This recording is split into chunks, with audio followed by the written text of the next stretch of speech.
Buat adik-adik semua, jangan lupa like video ini ya. Halo, assalamualaikum warahmatullahi wabarakatuh. Kembali lagi di pelajaran teknik pengolahan audio video. Hari ini kita akan mempelajari jenis-jenis kamera video. Penasaran? Yuk langsung aja ke materinya. Oh iya, jangan lupa sebelum kalian belajar, like dulu video ini, kemudian tulis di kolom komentar kehadiran kalian karena itu sangat membantu. Oke, yuk simak videonya. Sejak kemunculannya hingga kini, terdapat berbagai jenis kamera video dengan ukuran dan bentuk yang beragam yang disesuaikan dengan berbagai macam situasi. Berikut ini saya akan menjelaskan beberapa jenis kamera video yang digunakan untuk berbagai kepentingan. Di antaranya sebagai berikut. Yang A ada kamera studio. Kamera studio biasanya berukuran sangat besar dan cukup berat untuk digunakan di lapangan. Karena itu, kamera studio penggunaannya harus menggunakan tripod. Kaki tripod juga dipasang roda yang disebut dengan dolly. Jika melihat ukuran serta berat kamera, maka kamera studio ini umumnya digunakan untuk operasional di dalam studio. Kamera studio pada umumnya digunakan untuk berbagai program televisi yang dilakukan dalam studio televisi dan membutuhkan lebih dari satu kamera atau yang biasa disebut dengan multikamera. Seperti acara berita, wawancara, pertunjukan panel, komersial, situasi komedi, drama seri, dan lain-lain yang membutuhkan video berkualitas tinggi. Nah, ini contoh dari kamera studio. Bisa kalian lihat kan bentuknya saja sudah besar. Dan memang jenis kamera studio ini khusus digunakan pada acara-acara televisi saja. Karena memang jenis kamera studio ini sulit untuk dibawa kemana-mana. Jadi memang harus digunakan di dalam ruangan. Bisa dilihat di bawah itu ada roda tripod yang bentuknya segitiga. Nah, itu dinamakan dolly. Kemudian pada bagian B ada kamera lapangan. Ketika kamera studio digunakan di lapangan untuk meliput berbagai kegiatan seperti kegiatan olahraga, maka kamera tersebut dinamakan kamera lapangan. Perbedaannya dengan kamera studio adalah terletak pada jenis lensa yang digunakan. Biasanya, kamera lapangan menggunakan lensa yang memiliki rasio zoom yang tinggi dan berukuran lebih besar dibandingkan dengan lensa kamera studio. Kamera lapangan juga dibekali dengan tripod yang berat. Oke, berarti sampai sini kalian bisa membedakan kan antara kamera lapangan dan kamera studio.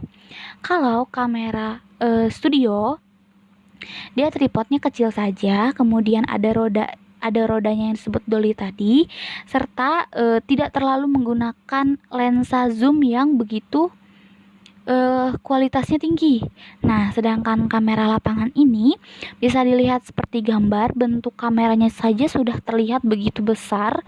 Kemudian tripod serta dolinya pun sama besarnya seperti kamera. Dan yang pasti dari kamera lapangan ini keutamaannya harus mempunyai lensa zoom yang tinggi. Karena seorang kameramen lapangan itu harus bisa menyorot kejadian yang ada di ujung lapangan. Misalnya itu kegiatan olahraga. Jadi dia harus bisa menangkap setiap gambar walaupun berada jauh dari jarak pandangnya. Bagian C ada camcorder.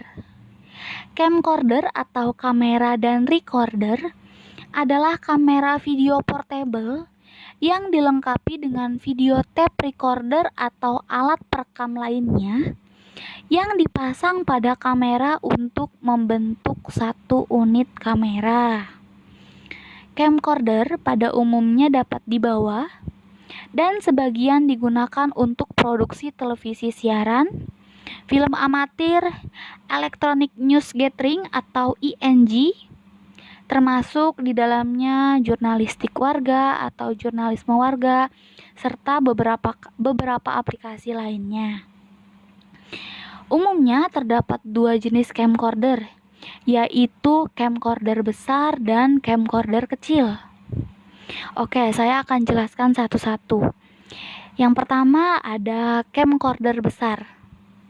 Camcorder besar memiliki ukuran sebahu dan dilengkapi dengan lensa zoom yang berkualitas tinggi dan memiliki 3 sensor CCD atau alat perekam pada kartu memori yang terpasang pada hard drive. Dengan camcorder besar, kita dapat memilih lensa yang sesuai dengan tujuan pengambilan gambar. Camcorder besar juga memiliki video manual dan kontrol audio, kemudian mengesampingkan sisi otomatis yang juga merupakan perangkat perekam yang baik, serta menghasilkan warna yang beragam serta lebih baik dan memastikan warna tadi saat pengambilan gambar dengan cahaya yang kurang baik. Nah, itu tadi penjelasan mengenai camcorder besar. Lanjut di nomor 2 ada camcorder kecil. Lensa zoom terpasang pada kamera dan tidak dapat ditukarkan dengan lensa kamera yang lain. Hal ini menimbulkan kesulitan ketika akan mengambil gambar dengan sudut yang lebih lebar karena tidak bisa melakukan zoom lebih jauh lagi. Serta mikrofon kamera pada camcorder dipasang pada kamera. Nah, mungkin ini selengkapnya mengenai kekurangan dari camcorder kecil. Selain dari ukurannya, camcorder kecil juga lensanya itu tertanam langsung pada kamera. Tidak seperti camcorder besar yang lensanya dapat dilepas pasang atau diganti. Serta pada camcorder kecil ada mikrofon yang sudah terpasang dan tidak bisa dilepas pasang. Bagian D ada HDP camcorder. High Definition Video Camcorder atau yang biasa disebut dengan HDP camcorder merupakan kamera yang memiliki kualitas tinggi. HDP camcorder memiliki lensa berkualitas tinggi yang umumnya memiliki 3 buah chip beresolusi tinggi. Dengan lensa kualitas tinggi dan dapat menghasilkan warna secara akurat, serta gambar yang tajam, chip yang dihasilkan yaitu native yang memiliki aspek rasio 16:9 serta memiliki alat perekam video yang superior. Nah, mungkin HDP camcorder ini adalah versi mininya dari camcorder besar dan camcorder kecil. Dari ukurannya saja dapat terlihat perbedaannya. Kalau menurut saya HDP camcorder ini mungkin bisa digunakan menggunakan satu tangan. Jadi kita bisa menggantungkan si HDP ini di tangan kita saat merekam. Mungkin hampir sama bentuknya seperti kamera, atau lebih jelasnya seperti bentuk handycam. Bukan begitu? Selanjutnya di bagian E ada 3D camcorder. Melalui 3D camcorder, video dapat melakukan perekaman ke dalam berbagai media yang berbeda dan disimpan dalam bentuk berkas digital. Prinsip dasar proyeksi gambar 3 dimensi adalah berdasarkan fakta bahwa kedua mata manusia melihat sebuah scene dari berbagai sudut pandang. Ketika dimasukkan ke dalam otak, kedua buah gambar menghasilkan gambar stereo yang memperkuat semua isyarat 3 dimensi lainnya yang kita dapatkan. Untuk kita membutuhkan dua kamera camcorder identik yang masing-masing memiliki sensor CMOS untuk menggantikan kedua mata kita agar dapat melihat gambar 3 dimensi. Oke, bisa dilihat pada contoh gambar. 3D camcorder ini memiliki dua lensa di depannya. Berbeda dari kamera-kamera camcorder sebelumnya yang hanya memiliki satu lensa. Fungsinya ini menunjukkan bahwa sebenarnya dua buah mata kita ini dapat digunakan secara bersamaan. Nah, untuk melihat gambar 3 dimensi, mungkin di antara dari kamera-kamera camcorder yang lainnya, kualitas gambarnya yang dihasilkan lebih bagus 3 dimensi camcorder kayaknya. Lanjut di bagian F ada kamera EFP. Kamera Electronic Field Production atau kamera EFP adalah kamera yang berkualitas tinggi yang memiliki kemiripan dengan kamera studio yang digunakan terutama pada beberapa konfigurasi kamera. Kamera EFP digunakan di luar studio untuk membuat film dokumenter, kemudian meliput konser, serta acara-acara olahraga. Seluruh pengambilan gambar ditujukan untuk pengeditan pasca produksi. Kamera EFP bisa diletakkan di bahu atau menggunakan tripod. Kamera EFP dilengkapi dengan lensa zoom yang memiliki fokus sangat panjang. Kamera EFP tidak dapat merekam suatu kejadian karena kamera EFP harus dihubungkan dengan perekam video eksternal. Mungkin kamera EFP ini adalah gabungan dari kamera studio dan kamera lapangan. Kenapa gabungan? Karena kamera EFP ini bisa dibawa kemana-mana, bisa digunakan di dalam studio, bisa juga digunakan di lapangan. Kemudian menggunakan lensa zoom yang sangat panjang sehingga dapat mengambil setiap momen. Kemudian juga kamera EFP ini tidak harus menggunakan tripod besar atau tambahan dolly, karena kamera EFP ini cara kerjanya bisa kita panggul di atas bahu. Nah, jadi kamera EFP ini cara kerjanya lebih simpel daripada kamera-kamera yang lainnya. Untuk jenis kamera yang berkategori berat. Pada bagian G ada kamera ENG. Kamera Electronic News Gathering awalnya dirancang untuk digunakan oleh operator kamera berita dalam jurnalistik televisi. Namun, kamera ENG saat ini digunakan untuk produksi video lainnya seperti pemutaran drama, dokumenter, pembuatan film, dan video pelatihan perusahaan. Kamera ENG berukuran besar dan lebih berat dari biasanya, serta dilengkapi dengan dudukan kamera pada bahu agar kamera dapat ditempatkan di bahu operator dengan baik. Umumnya, kamera ENG dibawa dengan menggunakan tangan, sehingga memudahkan untuk mengontrol lensa zoom bekerja. Nah, kalau kamera ENG hampir sama dengan kamera EFP yang cara kerjanya diletakkan di bahu. Namun, kamera ENG ini untuk ukuran dia lebih besar daripada kamera EFP. Bisa dilihat juga pada kamera ENG terdapat mikrofon yang sudah terpasang. Itu berarti menandakan bahwa kamera ini siap digunakan di lapangan, di ruangan, atau dimanapun, tanpa harus takut suara dalam rekamannya tidak terlalu jelas. Serta dalam kamera ENG untuk mengatur dekat jauhnya objek, kita harus mengatur lensa zoomnya secara manual.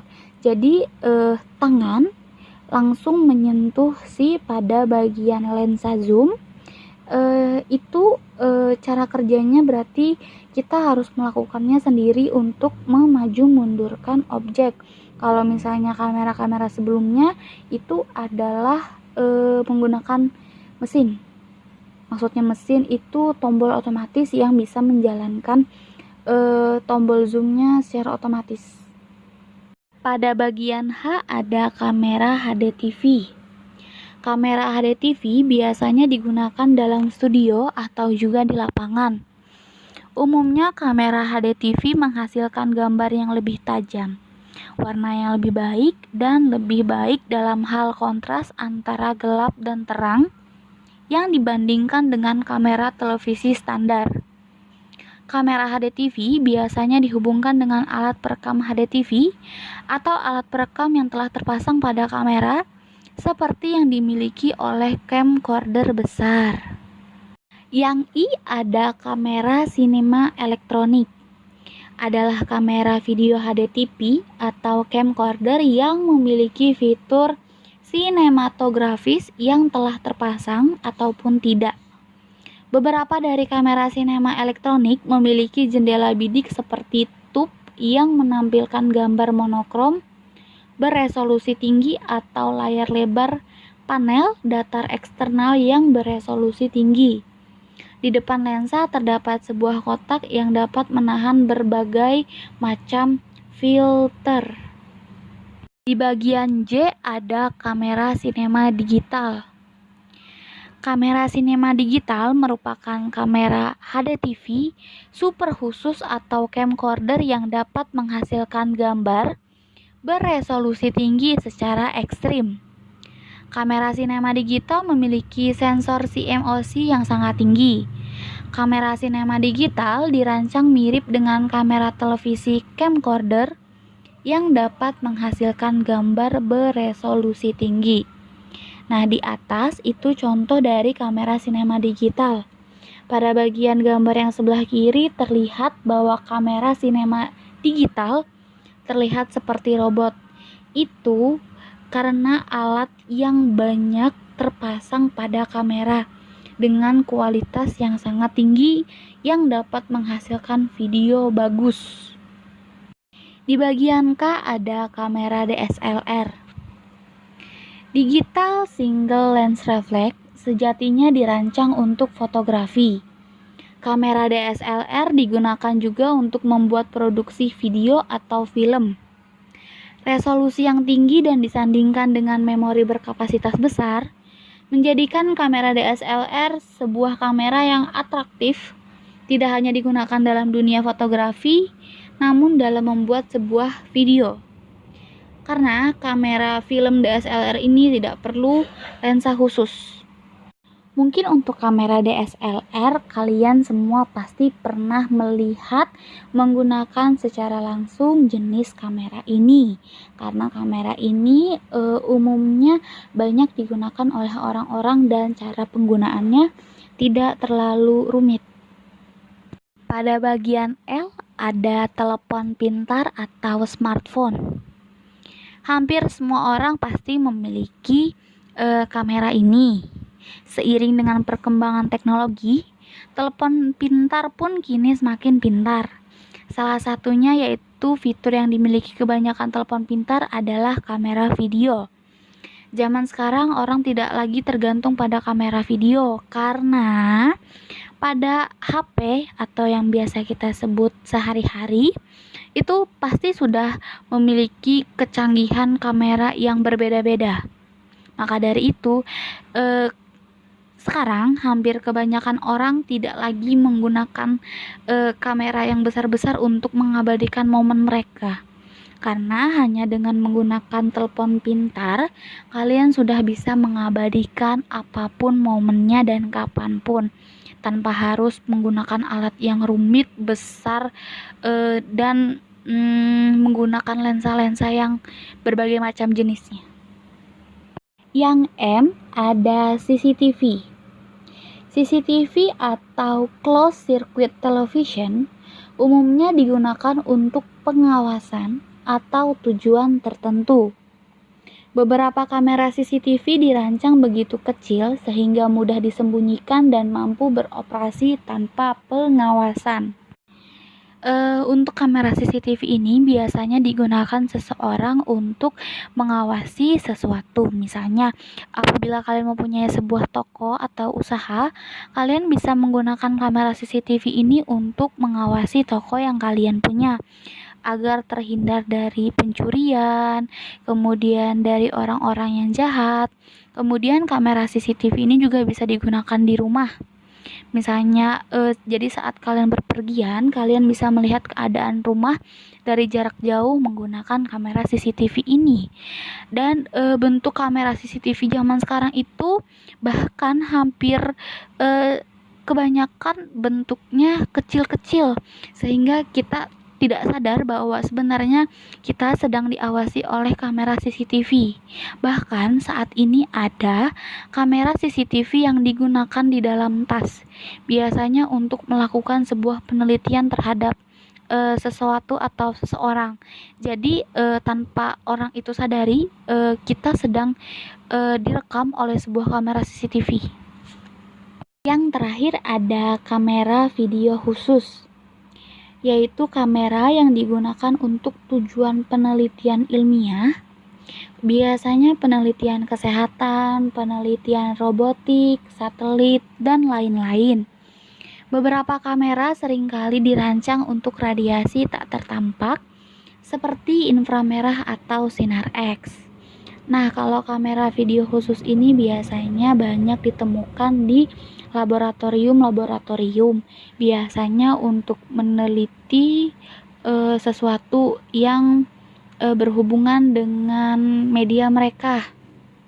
Nah, itu tadi jenis-jenis kamera video yang biasanya sering digunakan dalam berbagai kegiatan atau produksi film.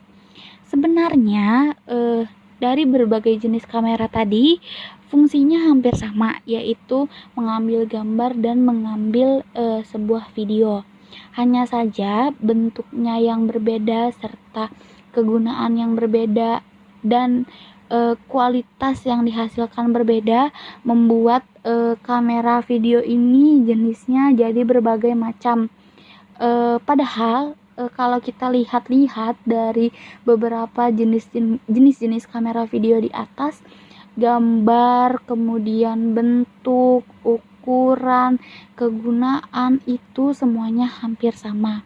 Tapi mungkin bagi sebagian orang yang memang bekerja di bidangnya pasti tahu apa saja perbedaan dari jenis-jenis kamera video yang tadi sudah Ibu sebutkan. Sampai sini kalian paham dan mengerti apa saja jenis-jenis dari kamera video? Oke, apabila ada yang ingin kalian tanyakan, bisa langsung chat pribadi saya di WA. Oke, mungkin itu dulu yang dapat saya sampaikan tentang jenis-jenis kamera video hari ini. Jangan lupa kalian like video ini, kemudian kalian tulis di kolom komentar nama serta kehadiran kalian karena itu sangat membantu. Kemudian jangan lupa yang paling penting adalah subscribe channel YouTube SMK dan share ke teman-teman kalian. Barangkali ada yang belum tonton dan subscribe channel YouTube SMK. Oke, sekian dari saya. Wassalamualaikum warahmatullahi wabarakatuh.